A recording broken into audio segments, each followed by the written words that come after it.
நம்ம இந்த வீடியோல என்ன பார்க்க போறோம் அப்படின்னு பாத்தீங்கன்னா, நெடில் தொடர் குற்றியலுகரத்துக்கு முன்னாடி வல்லினம் மிகுமா மிகாதா இதைத்தான் பார்க்க போறோம். முதல்ல நெடில் தொடர் குற்றியலுகரம்னா என்ன? குற்றியலுகரம்னா என்னது? உகரம் தன் மாத்திரை அளவுல இருந்து குறைஞ்சு ஒழிச்சுச்சுன்னா அது குற்றியல் உகரம். ரைட்டா? எல்லா உகரமும் குறைஞ்சு ஒழிக்குமா? இல்ல. வல்லின உகரங்கள் சொல்லோட இறுதியா வரும்போது தன் மாத்திரை அளவுல இருந்து குறைஞ்சு ஒழிச்சுச்சு அப்படின்னோம்னா அதை குற்றியலுகரம் சொல்லுவோம்.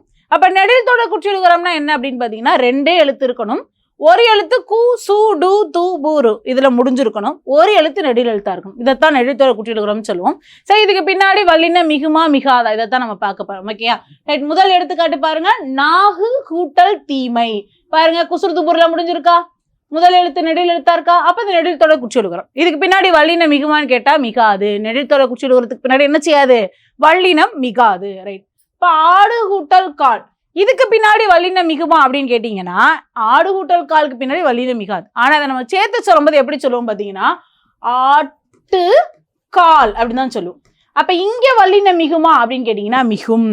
அப்படின்னு பாத்தீங்கன்னா, வன் தொடர் குற்றியலுகரத்துக்கு பின் வல்லினம் மிகும். அப்ப ஆட்டு கால் இங்க என்ன செய்யும்? மிகும். இதை வன் தொடர் குற்றியலுகரம் தானே சொல்லுவோம். கடைசி எழுத்து குசுறு துபுர்ல இருக்கு, அதுக்கு முந்தின எழுத்து என்னவா இருக்கு? வல்லின மெய்யா இருக்கு. அப்ப வன் தொடர் குற்றியலுகரத்துக்கு பின்னாடி என்ன செய்யும்? வல்லினம் மிகும்.